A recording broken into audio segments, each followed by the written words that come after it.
Existe um nome em Gênesis capítulo 14 que aparece sem aviso, sem explicação e sem contexto. Melquisedeque, rei de Salém, sacerdote do Deus Altíssimo. Ele surge no exato momento em que Abraão volta de uma batalha, abençoa o patriarca, recebe dízimo dele e desaparece da narrativa. 2 linhas. Nenhuma genealogia, nenhum pai, nenhuma mãe, nenhum registro de nascimento ou morte. Em uma cultura onde genealogia é tudo, onde cada filho de cada tribo é contado e registrado, esse homem não tem origem. A questão não é se isso é estranho. É porque um texto tão obsessivamente preciso com linhagens escolheu deixar esse vazio. E por que, séculos depois, outros textos voltariam a ele, tentando preencher esse buraco com interpretações que vão de figura angelical a sobrevivente de uma linhagem proibida. Se você ficar até o final, você vai entender por que esse encontro de 2 minutos no deserto se conecta com a ordem de Melquisedeque, mencionada nos Salmos, com manuscritos do Mar Morto que o descrevem como juiz celestial e com uma hipótese que nunca foi totalmente descartada. A de que ele não era exatamente humano. Se você quer investigações assim, onde a gente segue a cadeia de evidências sem vender teoria como fato, sem transformar mistério em entretenimento vazio, considere se inscrever. A gente faz isso toda semana. Textos antigos, arqueologia, interpretações rivais, tudo sem enrolação.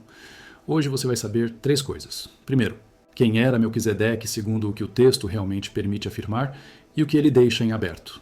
Segundo, por que tradições judaicas e cristãs antigas trataram ele como algo além de um sacerdote comum, incluindo a possibilidade de ele pertencer a uma linhagem pré-diluviana.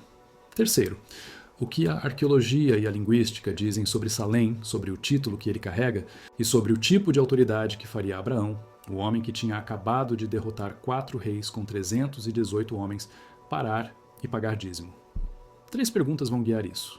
O que torna alguém sacerdote do Deus Altíssimo antes de Moisés, antes do Sinai, antes de qualquer código sacerdotal registrado?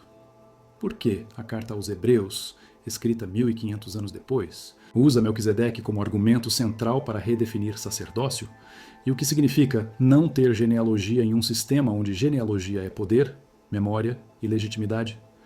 Vamos começar pelo texto. Gênesis 14. Abraão acabou de resgatar Ló, seu sobrinho, depois que 5 reis invadiram Sodoma e levaram ele e sua família como espólio. Abraão reuniu seus homens treinados, 318. Perseguiu os invasores até Damasco, recuperou tudo. É uma operação militar bem-sucedida, rápida, letal. Ele volta. E então, versículo 18. Melquisedeque, rei de Salém, trouxe pão e vinho. Ele era sacerdote do Deus Altíssimo, ele abençoou Abraão. E Abraão lhe deu o dízimo de tudo. Fim. 4 linhas. Nenhuma introdução. Nenhum, e este era descendente de. Nenhum, ele governava há tantos anos. Nada. O texto age como se o leitor já soubesse quem é Melquisedeque, mas não há registro anterior. Isso é proposital ou lacuna? Se é proposital, por quê? A primeira coisa estranha é o título. Sacerdote do Deus Altíssimo, em hebraico, Cohen Leel Elion. El Elion é um nome usado para Deus antes da revelação do nome It-A-H-W-A, a Moisés. É um nome antigo, compartilhado com tradições cananitas. Deus Altíssimo aparece em textos ugaríticos, em inscrições fenícias. Não é exclusivo de Israel. Então Melquisedeque é sacerdote de uma religião pré-mosaica, pré-abraâmica, que de alguma forma reconhece o mesmo Deus que Abraão serve. Como isso é possível? Se Abraão é o primeiro monoteísta, o primeiro a quebrar com os ídolos, como existe um sacerdote legítimo antes dele? A resposta tradicional é que Melquisedeque era um sacerdote da religião verdadeira preservada desde Noé, desde Sete, desde Adão. Uma linhagem paralela. Mas isso levanta outra questão. Por que essa linhagem não foi registrada? Por que não há genealogia?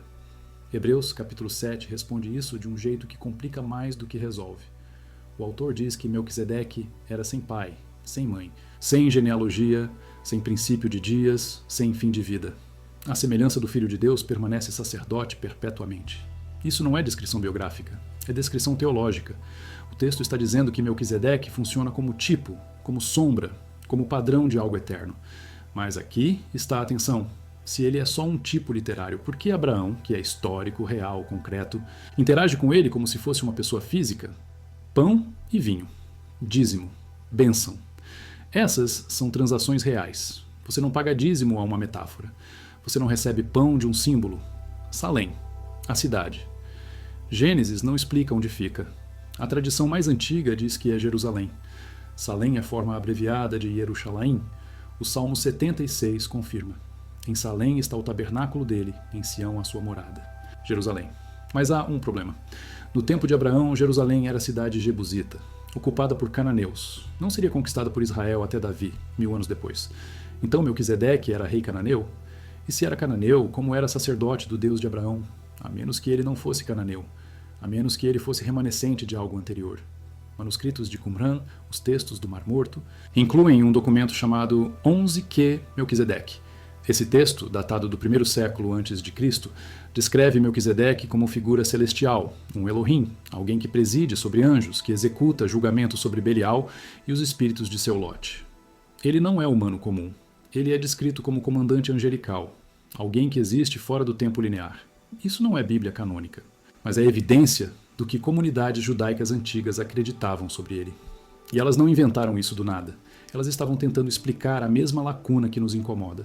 Como alguém aparece sem genealogia em um texto onde genealogia é estrutura? Flávio Joséfo, historiador judeu do 1º século, menciona Melquisedeque em Antiguidades Judaicas. Ele diz que Melquisedeque era sacerdote de Deus, o primeiro a construir templo em Jerusalém, e que seu nome significa Rei Justo. Joséfo não questiona a historicidade dele, trata como fato. Mas Joséfo também não dá genealogia. Ele repete a lacuna e adiciona um detalhe. Melquisedeque recebeu Abraão como hóspede. Hospitalidade no mundo antigo não é gesto casual, é pacto. É reconhecimento de igualdade ou de hierarquia. E Abraão não era qualquer um. Ele tinha acabado de derrotar uma coalizão de reis. Ele tinha exército privado, ele tinha riqueza e poder. E mesmo assim, ele aceita a bênção de Melquisedeque. E paga dízimo. Dízimo é tributo, é reconhecimento de autoridade superior. Levítico estabelece que dízimo vai para os levitas, porque eles são sacerdotes. Mas Melquisedeque não é levita. Levi ainda não nasceu. Abraão ainda não tem filhos. Então o dízimo não é baseado em lei mosaica. É baseado em outra coisa. Em reconhecimento espontâneo de algo. Do quê? A carta aos Hebreus argumenta que Melquisedeque é superior a Abraão porque Abraão pagou dízimo a ele. E se Abraão é superior a Levi, porque Levi estava nos lombos de Abraão, então Melquisedeque é superior a toda a ordem levítica. É argumento rabínico clássico. Mas só funciona se Melquisedeque for real. Se ele for metáfora, o argumento desmorona. Vamos olhar para o nome. Melquisedeque. Em hebraico, Malki Tzedek. Malki significa rei. Tzedek significa justiça ou retidão. Rei da justiça. Mas Tzedek também é nome de divindade cananita. Sedek. Deus da justiça, associado ao planeta Júpiter, em algumas tradições. Então Melquisedeque poderia ser título teofórico. Rei de Sedek. Rei sacerdote de um culto antigo. Isso explicaria por que ele governa Salém e ainda assim é aceito por Abraão. Mas não explicaria a ausência de genealogia, a menos que o nome seja mais antigo que os registros, a menos que ele seja sobrevivente de era anterior. Tradições judaicas rabínicas, registradas no Midrash e no Talmud, têm teorias. Alguns rabinos dizem que Melquisedeque era Sem, filho de Noé. Sem viveu 600 anos. Ele teria vivido até a época de Abraão. Ele seria depositário da tradição pré-diluviana, sacerdote da linhagem correta. Isso resolveria a questão da legitimidade. Mas criaria outra? Por que o texto não diz? Por que esconder que é Sem? A menos que não seja.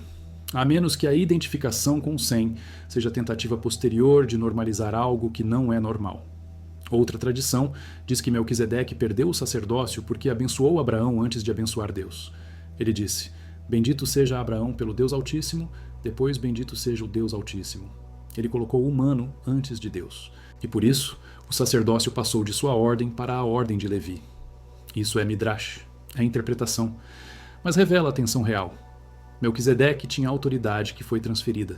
Sua linhagem foi interrompida. Algo aconteceu. O livro dos Jubileus, texto apócrifo do 2º século a.C., diz que no ano em que Abraão derrotou os reis, Melquisedeque foi designado sacerdote no Monte Sião. Designado por quem? O texto não diz, mas a palavra usada é interessante. Não diz que ele nasceu sacerdote. Diz que foi designado, como se alguém, alguma autoridade, o colocou lá. Isso se conecta com outra linha. Salmo 110. O Senhor jurou e não se arrependerá. Tu és sacerdote para sempre, segundo a ordem de Melquisedeque. Esse salmo é atribuído a Davi.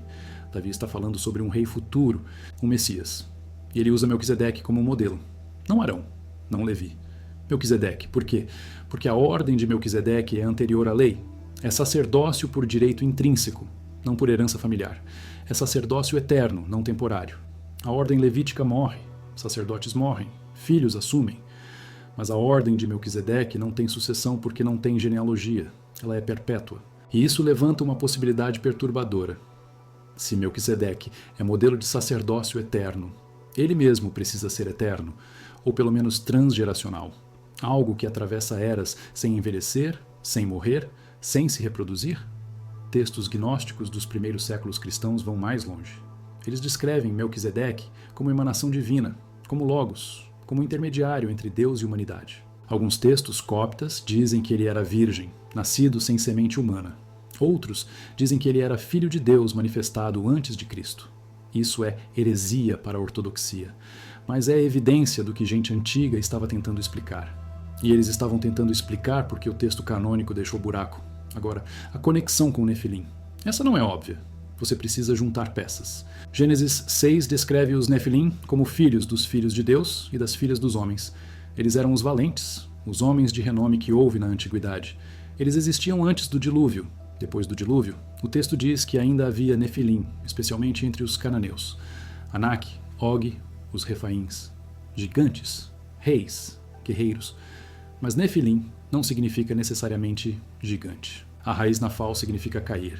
Eles são os caídos, ou os que fazem cair. Eles são híbridos, e o texto deixa claro que eles não eram todos maus. Eles eram poderosos, eles eram influentes, alguns eram reis. Melquisedeque é rei, ele governa a cidade. Ele é sacerdote de Deus, não de ídolos. Ele é justo, mas ele não tem genealogia. E a falta de genealogia é característica dos Nefilim em textos apócrifos. Eles não se encaixam na árvore humana porque não são inteiramente humanos. Primeiro Enoque, texto judeu antigo, descreve os vigilantes, os anjos que desceram, e seus filhos, os Nefilim. Alguns desses filhos eram bons. Alguns ensinaram conhecimento, medicina, astronomia. Outros ensinaram guerra e feitiçaria. Nem tudo era corrupção pura. Havia gradação. Agora olhe para o que Melquisedeque faz. Ele traz pão e vinho. Ele abençoa. Ele governa em paz. Salém significa paz. Melquisedeque é rei da justiça e rei da paz. Ele não guerreia. Abraão guerreia. Melquisedeque não. Ele aparece depois da batalha, não durante. Ele não pega armas. Ele traz comida. Ele oferece bênção. Esse padrão, rei sacerdote que governa em paz, sem guerra, sem violência, é raro e é sugestivo. Porque se ele fosse Nefilim, se ele fosse híbrido, ele teria capacidades além do humano. Ele teria longevidade. Ele teria autoridade inata. E ele teria escolhido o lado de Deus, não o lado da rebelião. Documentos de Qumran descrevem dois Melquisedeques, um terrestre, um celestial. O terrestre é rei sacerdote. O celestial é comandante angelical que luta contra Belial no final dos tempos. Eles podem ser o mesmo. Podem ser dois aspectos da mesma figura. Ou podem ser tentativa de reconciliar tradições conflitantes. Mas a duplicidade está lá. E ela reflete algo no texto canônico. Melquisedeque funciona em dois níveis. Ele é histórico e ele é simbólico. Ele é mortal e ele é eterno. Ele é local e ele é universal. Então onde isso nos deixa? Contexto que não dá genealogia quando deveria. Com sacerdote legítimo antes da lei que define sacerdócio. Com rei guerreiro que não guerreia. Com cidade que será santa 1000 anos depois. Com nome que pode ser título, pode ser teofórico, pode ser descritivo. Com tradições antigas que o tratam como anjo, como logos, como juiz celestial. E com o patriarca Abraão, que reconhece a autoridade nele sem questionar, sem negociar, sem pedir prova. Abraão tinha acabado de vencer 4 reis. Ele tinha demonstrado poder militar. Ele tinha riqueza. Ele tinha promessa de Deus. Ele não precisava de validação externa. E mesmo assim, ele para. Ele aceita a bênção. Ele dá dízimo. Por quê? O que ele viu em Melquisedeque que nós não vemos no texto? O texto registra a ação, não motivação. Mas a ação é clara. E ela sugere reconhecimento de algo superior, não apenas imposto. Em essência, teoria acadêmica convencional trata Melquisedeque como sacerdote jebuseu que Abraão encontrou. Talvez líder de culto sincretista que adorava El Elyon, forma antiga de monoteísmo cananeu. Abraão, sendo diplomático, aceita a bênção e paga tributo para manter paz. Jerusalém é estratégica, vale a pena manter boas relações. Isso é pragmático. Faz sentido, mas não explica por que textos posteriores elevam Melquisedeque a padrão eterno. Não explica por que Davi, 1000 anos depois, usa ele como um modelo messiânico. Não explica por que a comunidade de Qumran o descreve como Elohim. Sincretismo religioso não gera esse nível de reverência persistente. Outra explicação é que Melquisedeque é figura literária criada para prefigurar Cristo. Ele existe no texto apenas para apontar para frente. Sem genealogia, porque Cristo não tem genealogia divina. Sem fim, porque Cristo é eterno. Rei e sacerdote, porque Cristo é ambos. Isso funciona teologicamente. Mas não explica por que Abraão, personagem histórico, interage com prefiguração. E não explica por que tradições judaicas, que não aceitam Cristo como Messias, ainda reverenciam Melquisedeque. Eles não precisam dele como tipo, e ainda assim eles o mantêm. Eles o expandem, eles escrevem sobre ele. O que fica é tensão não resolvida. Texto canônico que cria vazio intencional. Tradições que tentam preencher o vazio e acabam expandindo o mistério. E possibilidade, não provada, mas não descartada, de que Melquisedeque pertencia à categoria diferente. Nem humano comum, nem anjo puro. Algo intermediário, algo que explicaria por que ele aparece sem origem, por que ele governa sem sucessor, por que ele abençoa sem precisar de autoridade delegada. E se ele era nefilim do tipo bom, linhagem híbrida que escolheu servir Deus em vez de se rebelar, isso explicaria muita coisa. Explicaria longevidade sem registro. Explicaria autoridade inata. Explicaria por que Abraão reconheceu algo nele. Explicaria por que textos posteriores o tratam como eterno. Explicaria por que a ordem dele é separada da ordem levítica. Porque não é ordem humana. É ordem de algo que está entre. Isso não é fato. É possibilidade construída a partir de lacunas no texto, de tradições interpretativas e de padrões que se repetem. Mas é possibilidade que merece investigação séria, porque se for verdade, Melquisedeque não é só encontro casual no deserto. Ele é evidência de que havia linhagens não humanas operando na história pré-mosaica. Linhagens que Deus usou. Linhagens que serviram propósito. Linhagens que foram apagadas do registro genealógico porque não se encaixavam no esquema. A ordem de Melquisedeque aparece em Salmo 110 uma única vez. Davi está profetizando sobre alguém que será rei e sacerdote ao mesmo tempo. Israel nunca teve isso. Reis vinham de Judá. Sacerdotes vinham de Levi. As tribos eram separadas. Uzias, rei de Judá, tentou oferecer incenso no templo e foi atingido com lepra. A separação era absoluta. Então, quando Davi diz que o Messias será sacerdote segundo a ordem de Melquisedeque, ele está quebrando o sistema. Ele está dizendo que haverá sacerdócio fora da lei, anterior à lei, superior à lei. E ele está usando Melquisedeque como precedente. Isso significa que Davi sabia algo sobre Melquisedeque que não está em Gênesis 14. Ou ele estava fazendo conexões que o texto não explicita. Ou havia tradição oral que preenchia os espaços. Targum Neofite, tradução aramaica antiga da Torá, expande Gênesis 14. Ele diz que Melquisedeque era 100 e que ele serviu pão e vinho de uma refeição que ele tinha preparado para os sacerdotes. Isso adiciona detalhes que não estão no hebraico. De onde vieram? De tradição oral, de interpretação, de tentativa de normalizar o anômalo, porque se Melquisedeque é 100, ele tem genealogia, ele é neto de Noé, ele é humano conhecido, ele é explicável, mas outros Targumim não fazem essa identificação.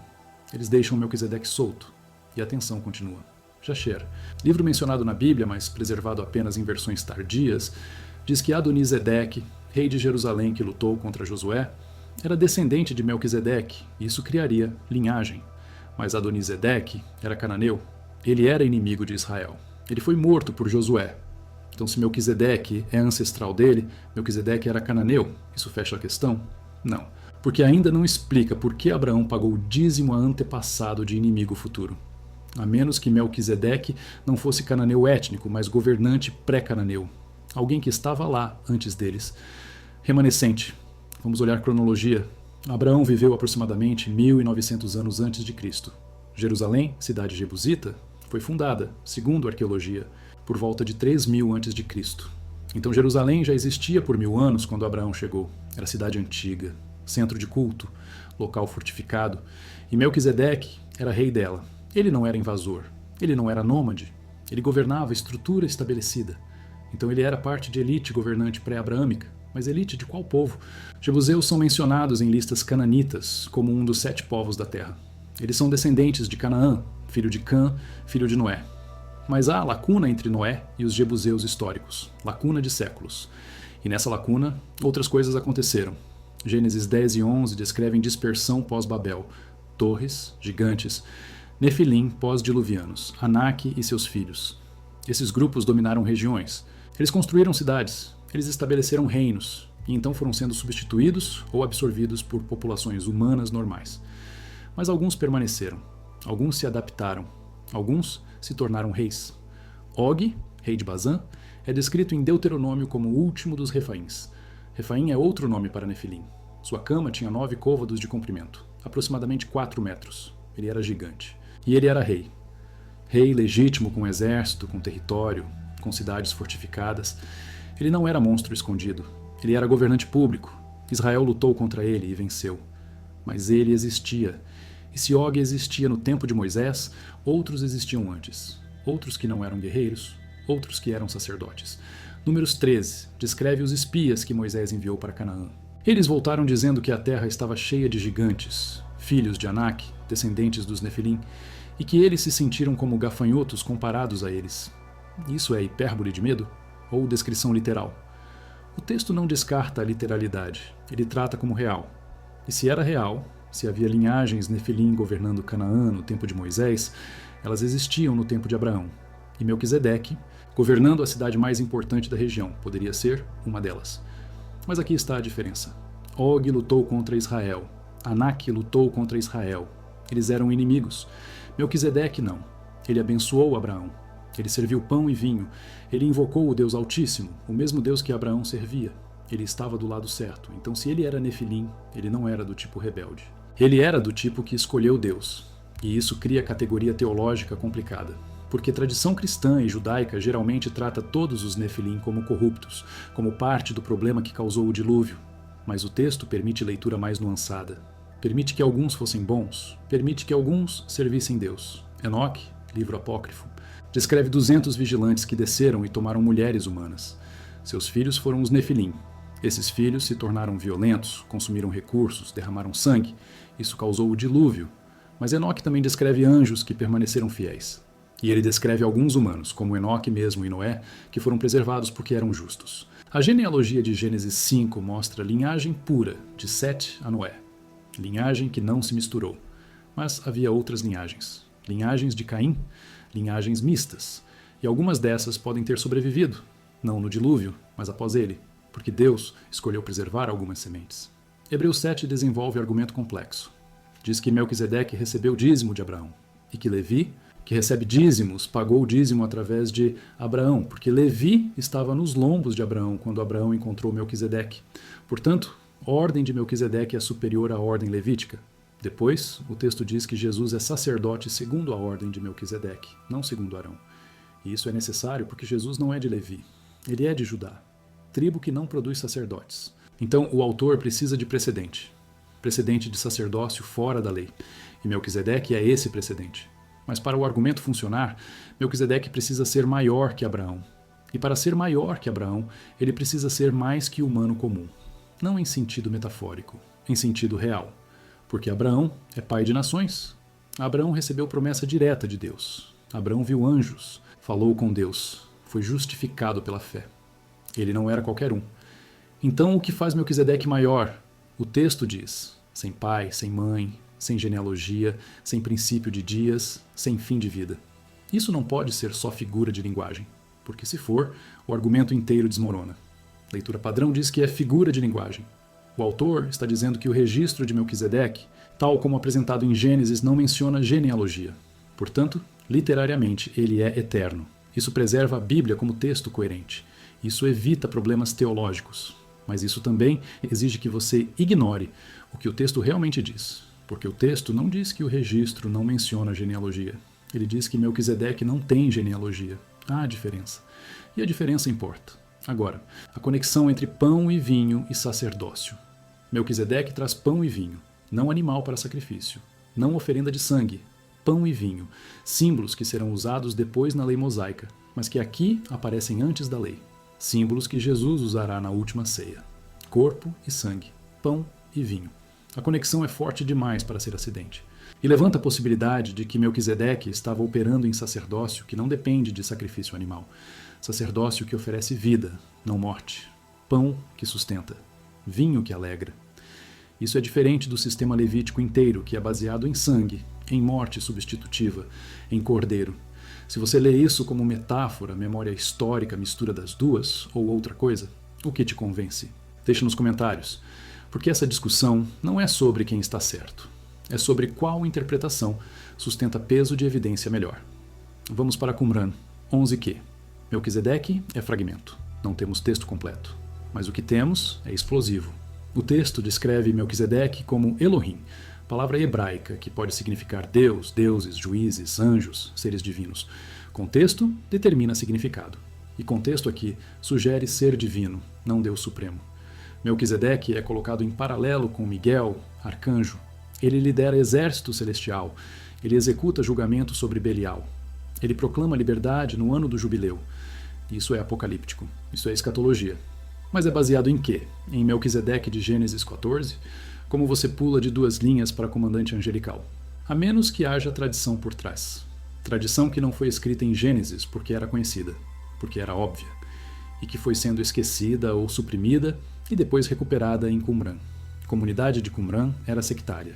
Eles se separaram do Templo de Jerusalém. Eles tinham textos próprios, interpretações próprias, calendário próprio. Eles preservaram tradições que mainstream judaico abandonou. E uma dessas tradições era Melquisedeque celestial. Eles não inventaram isso. Eles preservaram isso. Filo de Alexandria, filósofo judeu do primeiro século, escreveu sobre Melquisedeque.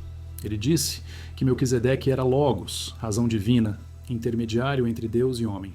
Filo estava influenciado por platonismo. Ele alegorizava tudo, mas mesmo assim ele precisava de base textual. E base era Gênesis 14. E o que Gênesis 14 dá? Sacerdote sem genealogia. Rei sem origem. Figura que abençoa Abraão em nome de Deus. Isso é suficiente para Filo construir logos? Não deveria ser, a menos que haja mais por trás. Orígenes, padre da igreja do 3º século, discutiu Melquisedeque. Ele rejeitou a ideia de que Melquisedeque era anjo ou poder divino. Ele disse que era homem, sacerdote justo, tipo de Cristo. Mas Orígenes precisou argumentar contra a interpretação alternativa, o que significa que interpretação alternativa existia, e era forte o suficiente para precisar ser refutada.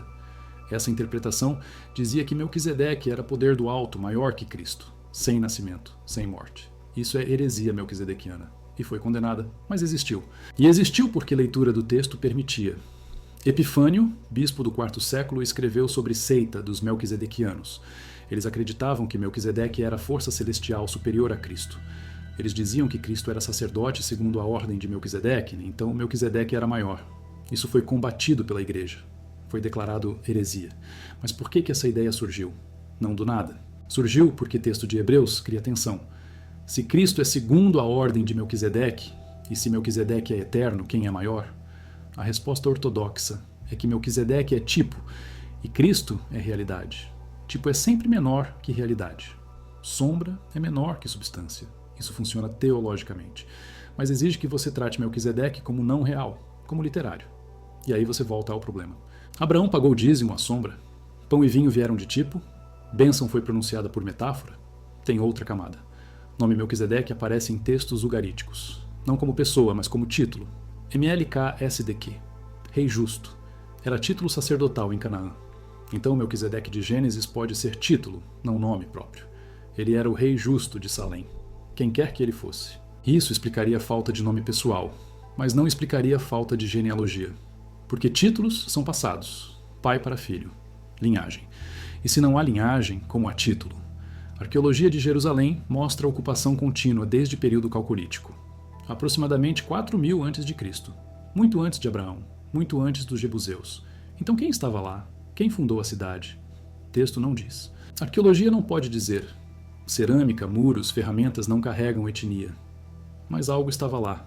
Algo grande o suficiente para ser capital, para ter rei, para ter sacerdote. E aqui está a coisa. Jerusalém está em montanha. Monte Moriá. Mesmo monte onde Abraão quase sacrificou Isaque. Mesmo monte onde Salomão construiria templo. Lugar geográfico específico, com significado teológico massivo. E Melquisedeque era rei desse lugar antes de qualquer um dos eventos que o tornaram sagrado. Antes de Abraão. Antes de Davi. Antes do templo. Ele estava lá primeiro. E ele já chamava o lugar de cidade de paz. Salém. Shalom. Paz. Então o que ele sabia? O que ele via naquele monte que ninguém mais via? Por que ele estabeleceu o sacerdócio lá? Texto não responde. Mas se Melquisedeque tinha conhecimento pré-diluviano, se ele era remanescente de linhagem que conhecia a geografia sagrada, ele saberia. Ele escolheria aquele lugar porque sempre foi sagrado. Porque Deus sempre esteve lá, antes da lei, antes de Israel, antes de tudo. A tradição islâmica tem versão própria. Alcorão não menciona Melquisedeque diretamente, mas Hadith e Tafsir discutem ele. Alguns dizem que era profeta, outros dizem que era anjo, outros dizem que era Elias. A variação é significativa. Significa que mesmo 1500 anos depois de Hebreus, tradições ainda estavam lutando com quem ele era. Voltando para Nefilim. Se Melquisedeque era Nefilim bom, qual seria a evidência adicional? Primeiro, longevidade. Nefilim viviam séculos. Melquisedeque não tem registro de morte. Isso pode ser só lacuna textual, ou pode ser literal. Segundo, tamanho. Texto não menciona. Mas texto também não menciona tamanho de Abraão. Ausência de descrição não é evidência de ausência. Terceiro, poder. Melquisedeque comanda a cidade, exerce a autoridade sacerdotal, abençoa sem pedir permissão. Isso é poder inato, não delegado. Quarto, isolamento genealógico. Nefilim não se encaixam em tribos humanas. Eles são à parte. E Melquisedeque é à parte. Quinto, conexão com Deus sem mediação. Nefilim são filhos de seres celestiais. Eles têm acesso direto ao divino. E Melquisedeque não precisa de tradição, de lei, de código para ser sacerdote. Ele simplesmente é. Isso não prova nada, mas acumula. Sexto, desaparecimento. Texto não diz o que aconteceu com Melquisedeque depois. Ele não morre. Ele não passa sacerdócio. Ele não tem sucessor nomeado. Ele simplesmente sai da narrativa. Como Enoque, que andou com Deus e não foi visto mais. Como Elias, que subiu em redemoinho. Figuras que transcendem mortalidade normal. Melquisedeque pode ser outra. Contra-argumento é que a ausência de informação não é informação. Texto não registra a morte de muita gente. Não significa que não morreram. Significa que não era relevante para a narrativa. Melquisedeque cumpriu função, a abençoar Abraão, estabelecer precedente de sacerdócio pré-mosaico. Depois disso, sai. Função cumprida. Não precisa de follow-up. Isso é leitura minimalista, válida, econômica, mas não explica por que outros textos voltam a ele. Não explica por que Davi o usa. Não explica por que Hebreus constrói teologia inteira em cima dele. Então você tem escolha. Ou Melquisedeque é figura literária supercarregada de significado pós-textual, ou ele é figura histórica extraordinária cuja extraordinariedade foi minimizada no texto canônico e depois recuperada em tradições alternativas. Ambas são possíveis. Ambas têm problemas. A terceira opção é que ele é ambos, histórico e extraordinário, real e simbólico, humano e além-humano, híbrido que serve a Deus, nefilim do tipo bom, remanescente de era em que céu e terra estavam mais próximos. E isso, se verdade, muda como você lê Bíblia inteira, porque significa que Deus usou linhagens mistas, significa que santidade não depende de pureza racial, significa que justiça pode existir fora de Israel, antes de Israel, significa que reino de Deus é maior que genealogias humanas. Isso assusta a ortodoxia, porque a ortodoxia precisa de linhas claras, precisa de dentro e fora, precisa de eleitos e rejeitados, mas texto não dá isso. Texto dá Melquisedeque, rei de fora que abençoa pai de dentro, sacerdote sem linhagem que legitima linhagem, estrangeiro que é mais fiel que família, tem padrão em textos antigos que precisa ser reconhecido. Quando figura importante aparece sem genealogia em cultura obcecada por genealogia, isso não é erro de escriba, é sinal. Melquisedeque não é o único. Enoque não tem genealogia expandida. Só diz que gerou Matusalém e andou com Deus. Elias aparece do nada, sem pai, sem tribo, sem origem. João Batista é descrito em termos similares. Voz que clama no deserto. Essas figuras funcionam como interrupções. Elas entram na narrativa de fora. Elas não vêm de dentro do sistema. E sua autoridade não vem de linhagem, vem de outra fonte. Diferença é que Enoque e Elias são israelitas. Eles são reconhecidos como profetas. Melquisedeque não, ele é cananeu, ele é de fora. E mesmo assim, Abraão o reconhece. Isso quebra padrão nacionalista. E sugere que Deus estava trabalhando fora de Israel antes de Israel existir. Isso não deveria ser controverso, mas é. Porque implica que eleição não é exclusiva. Implica que Deus tem agentes em lugares inesperados. Jó é outro exemplo. Não é israelita. Não conhece Abraão, Moisés, nenhum patriarca. Ele vive em Uz, provavelmente na Arábia. E ele conhece Deus. Ele tem sacerdotes próprios, sistema sacrificial próprio. E Deus o chama de justo. Deus aponta Jó como modelo. Então, há justos fora de Israel. E sempre houve. Melquisedeque pode ser outro. Mas Jó tem genealogia. Sabemos quem é seu pai. Melquisedeque não. Voltando para dízimo. Abraão dá dízimo de tudo. Não de 10%, de tudo. O hebraico permite ambas leituras. Mas o contexto sugere que foi significativo. E isso é submissão. Você não dá parte do seu espólio de guerra a alguém menor. Você dá a superior, ou a aliado estratégico, ou a autoridade religiosa que você reconhece como legítima. Melquisedeque era os três? Ou só um deles? Se Melquisedeque era só diplomacia, Abraão daria presente, não dízimo. Dízimo é termo técnico. Ele carrega significado religioso. Ele reconhece sacerdócio. Então Abraão estava dizendo: você é sacerdote verdadeiro? Seu Deus é meu Deus. Sua bênção é válida. Isso não é político, é teológico. E aqui está a reviravolta. Abraão poderia ter rejeitado. Ele rejeitou a oferta do rei de Sodoma. Versículo seguinte em Gênesis 14. Rei de Sodoma oferece: dá-me as pessoas e toma os bens para ti. Abraão responde: levantei minha mão ao Senhor, Deus Altíssimo, que eu não tomaria nem fio nem correia de sandália, nada do que é teu. Abraão recusa a riqueza de Sodoma porque não quer dever nada a rei corrupto. Ele sabe que dívida cria compromisso. E ele não quer compromisso com Sodoma. Mas ele aceita pão e vinho de Melquisedeque. Ele aceita bênção. Ele dá dízimo. Por quê? Porque Melquisedeque é diferente. Melquisedeque é limpo. Isso é julgamento moral de Abraão. E Abraão não julga levianamente. Ele conhece Deus. Ele fala com Deus. Se Melquisedeque fosse falso, se fosse idólatra, se fosse corrupto, Abraão saberia e rejeitaria. Mas ele não rejeita. Ele aceita. E aceitação é validação. Agora, cenário final. 3 possibilidades principais, todas com base em evidência textual e tradicional. Cenário A. Melquisedeque era sacerdote cananeu de culto sincretista que adorava El Elyon, forma pré-mosaica de monoteísmo. Esse culto preservou tradição pura desde Noé ou desde Sete. Melquisedeque era humano normal, justo, sábio, governante competente. Ele encontrou Abraão, reconheceu servo do mesmo Deus, abençoou, recebeu dízimo. Falta de genealogia é lacuna literária. Textos posteriores que elevam Melquisedeque a status sobrenatural são interpretação teológica, não biografia. Ele é tipo literário de Cristo, não figura híbrida. Pros explica o encontro sem violar biologia. Mantém texto simples, evita especulação, preserva a ortodoxia. Contras. Não explica por que textos independentes, de comunidades diferentes, em séculos diferentes, todos tratam Melquisedeque como extraordinário. Não explica por que Davi usa ele como modelo messiânico em vez de Arão. Não explica a linguagem de Hebreus sobre eternidade. Não explica a ausência total de sucessor ou menção futura. Cenário B. Melquisedeque era figura angelical ou celestial que se manifestou em forma humana para abençoar Abraão. Ele não era humano. Era mensageiro divino, como os 3 que visitaram Abraão em Gênesis 18. Ele governava Salém em sentido espiritual, não político. Encontro foi teofania, aparição divina, não diplomacia. Genealogia ausente porque anjos não têm genealogia. Eternidade em Hebreus é literal porque ele é eterno. Pros. Explica a falta de origem e fim. Explica a autoridade inata. Explica por que Qumran o trata como Elohim. Explica a reverência persistente.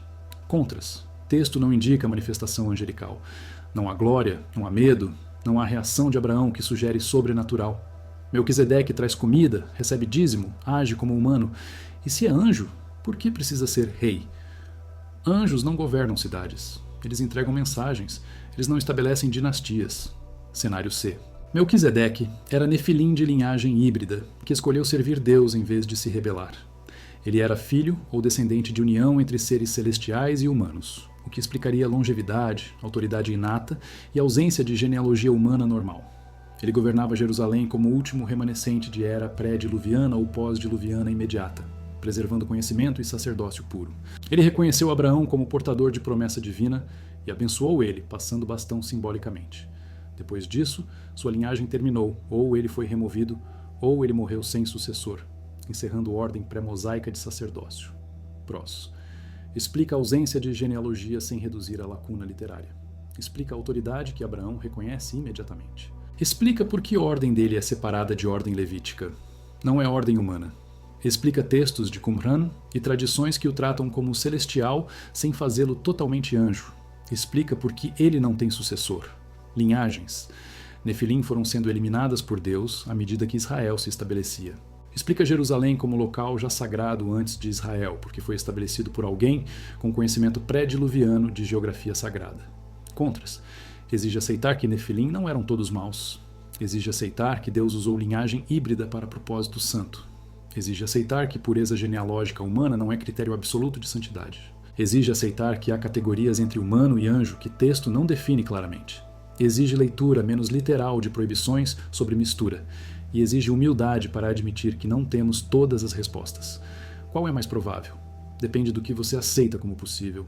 Se você começa com premissa de que hibridização celestial humana é impossível ou foi totalmente exterminada no dilúvio, cenário C está fora. Se você começa com premissa de que anjos não governam cidades, cenário B está fora. Se você aceita que lacunas textuais são só lacunas, cenário A funciona. Mas se você leva o texto a sério, se você leva tradições antigas a sério, se você permite que mistério seja mistério sem forçar resolução prematura, os 3 cenários permanecem abertos. O que fica de pé, independente de cenário, é o seguinte: Melquisedeque era diferente. Ele tinha autoridade que não vinha de código humano. Ele serviu a Deus antes de lei existir. Ele abençoou Abraão, e Abraão aceitou. Ele foi usado como modelo de sacerdócio eterno. Ele governa a cidade que se tornará centro espiritual de Israel.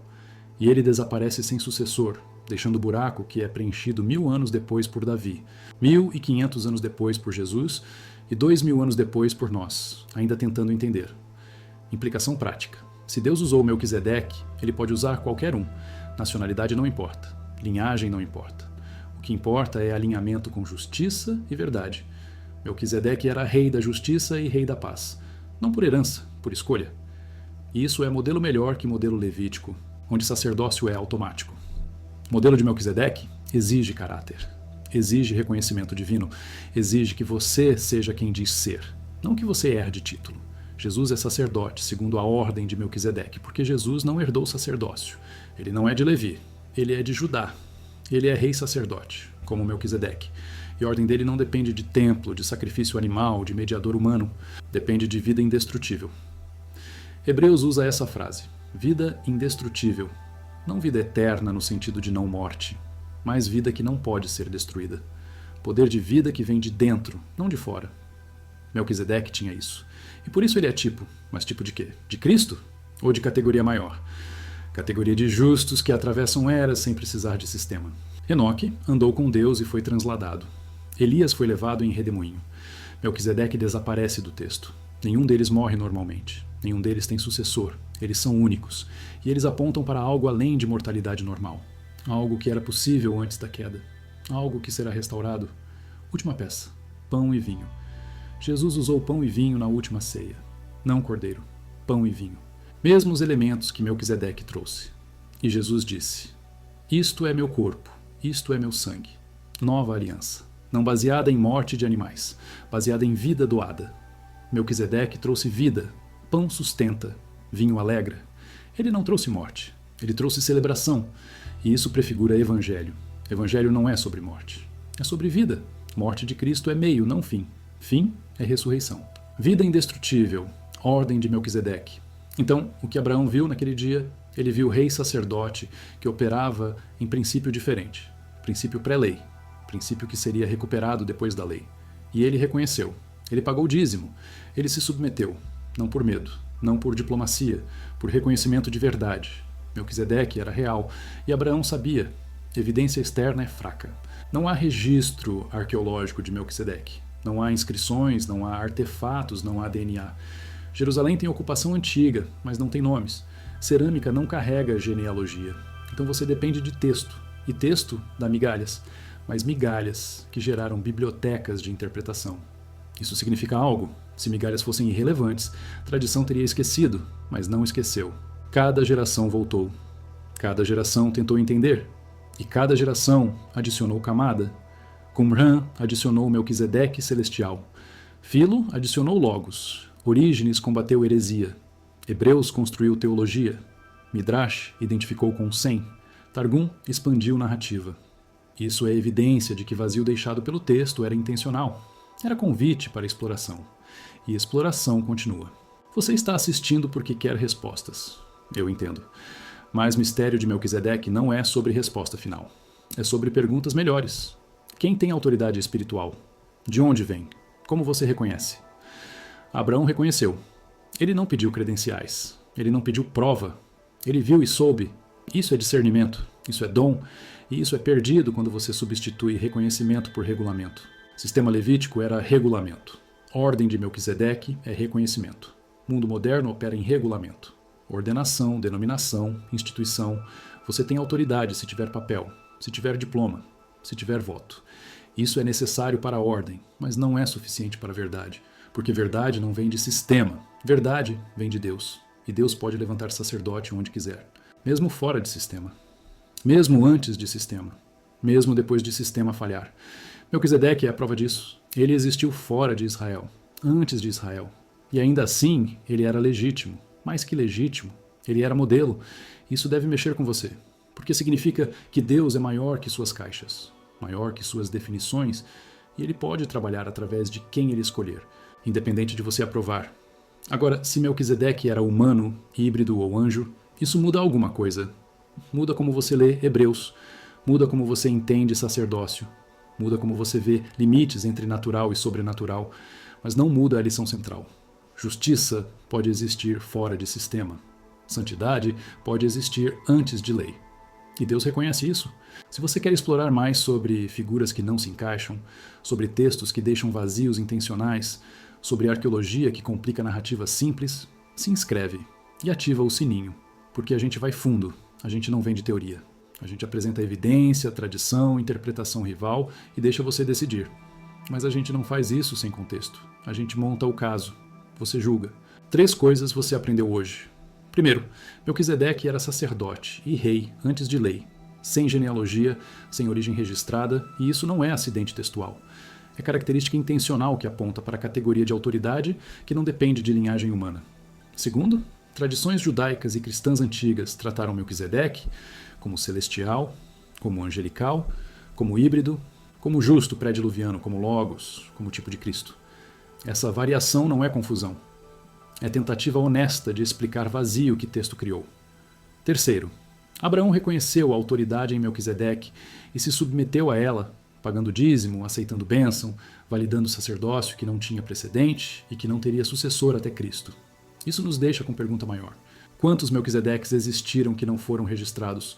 Quantos justos operaram fora de sistema, antes de sistema, em paralelo a sistema, e foram apagados porque não se encaixavam? Texto bíblico é seletivo. Ele registra o que serve propósito narrativo. Mas propósito narrativo não é totalidade de história. História é maior. E se há Melquisedeque registrado, pode haver 10 não registrados. Pode haver 100. Gênesis 6 diz que Nefilim estavam na terra naqueles dias e também depois do dilúvio. Então linhagem continuou. E se continuou, alguns podem ter escolhido bem, podem ter servido Deus, podem ter governado com justiça. Melquisedeque pode ser exemplo, não exceção. Isso assusta porque desconstrói pureza, porque exige que você aceite que santidade não depende de DNA, não depende de tribo, não depende de você ser humano puro, depende de alinhamento com Deus. E isso abre porta perigosa, porque significa que você pode estar errado sobre quem é santo, pode estar errado sobre quem Deus usa, pode estar errado sobre quem tem autoridade. Melquisedeque força essa questão, e por isso ele permanece, por isso ele incomoda, por isso cada geração volta a ele. Porque ele quebra a caixa, e Deus gosta de quebrar caixas. Última linha. Se justiça pode existir em rei sem genealogia, em sacerdote sem tribo, em híbrido que escolhe Deus, então nada é impossível. E próximo mistério que a gente vai investigar vai te mostrar que impossível é padrão, não exceção.